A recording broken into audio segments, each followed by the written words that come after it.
18/3/2025 ఉదయం 10 గంటలకు డిచ్పల్లి ఎస్ఐ ఎండి షరీఫ్ మరియు సిబ్బందితో పెట్రోలింగ్ చేస్తూ ఉండగా అందాజా 10:30 గంటలకు సిఎంసి చౌరస్తా వద్ద ఇద్దరు వ్యక్తులు అనుమానాస్పదంగా ఉండగా వారిని తనిఖీ చేసి విచారణ చేపట్టగా మొదటి వ్యక్తి చిక్కలపల్లి శ్రీకాంత్ అతని వద్ద నుంచి 40 గ్రాముల గంజాయి, ఒక సెల్ ఫోన్ మరియు రెండో వ్యక్తి దుర్భాషి నరేష్ అతని వద్ద నుంచి 40 గ్రాముల గంజాయి మరియు ఒక సెల్ ఫోన్ తో పాటు ఒక మోటార్ సైకిల్ స్వాధీనం చేసుకుని వీరిద్దరిని విచారించగా వారిద్దరూ నిజామాబాద్ దగ్గరలో గల గుండారం గ్రామంలోని ఒక రైస్ మిల్లో పనిచేసే బీహార్ కు చెందిన అరుణ్ సర్దార్ అనే వ్యక్తి నుంచి గంజాయి కొన్నారని తెలిపారు. అనంతరం అరుణ్ ను కూడా పట్టుకుని విచారించి అతని వద్ద 60 గ్రాముల గంజాయి మరియు ఒక సెల్ ఫోన్ ను స్వాధీనం చేసుకున్నారు. మొత్తంగా వీరి ముగ్గురు నుంచి 140 గ్రాముల గంజాయితో పాటు 3 సెల్ ఫోన్లను, ఒక మోటార్ సైకిల్ స్వాధీనం చేసుకుని వారిపైన కేసు నమోదు చేయడం జరిగింది.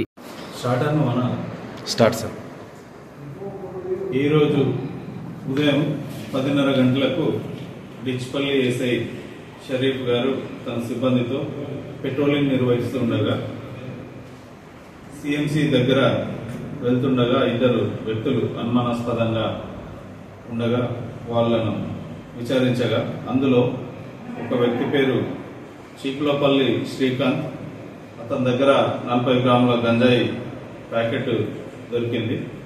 మరియు మరో వ్యక్తి దర్భాషి నరేష్, అతని దగ్గర కూడా ఇంకొక 40 గ్రాముల గంజాయి దొరికింది. వీళ్ళిద్దరిని విచారిస్తే వీళ్ళిద్దరూ అరుణ్ సర్దార్ అనే బీహార్కు సంబంధించిన వ్యక్తి నిజామాబాద్ లోని రైస్ మిల్లో పనిచేస్తున్నారు. అతని దగ్గర గంజాయి తీసుకుని వచ్చినాము అని చెప్పగానే వాళ్ళ కన్ఫెషన్ మేరకు అర్జున్ సర్దార్ను కూడా వెళ్ళి పట్టుకొని అతన్ని తనిఖీ చేస్తే అతని దగ్గర 60 గ్రాముల గంజాయి దొరికింది. ఈ ముగ్గురు వ్యక్తులు చిక్కులపల్లి శ్రీకాంత్ మరియు దర్భాషి నరేష్, అర్జున్ సర్దార్ ముగ్గురు వ్యక్తులను మరియు 140 గ్రాముల గంజాయిని, 3 సెల్ ఫోన్లను, ఒక మోటార్ సైకిల్ ను స్వాధీనం చేసుకుని కేసు నమోదు చేయడమైంది.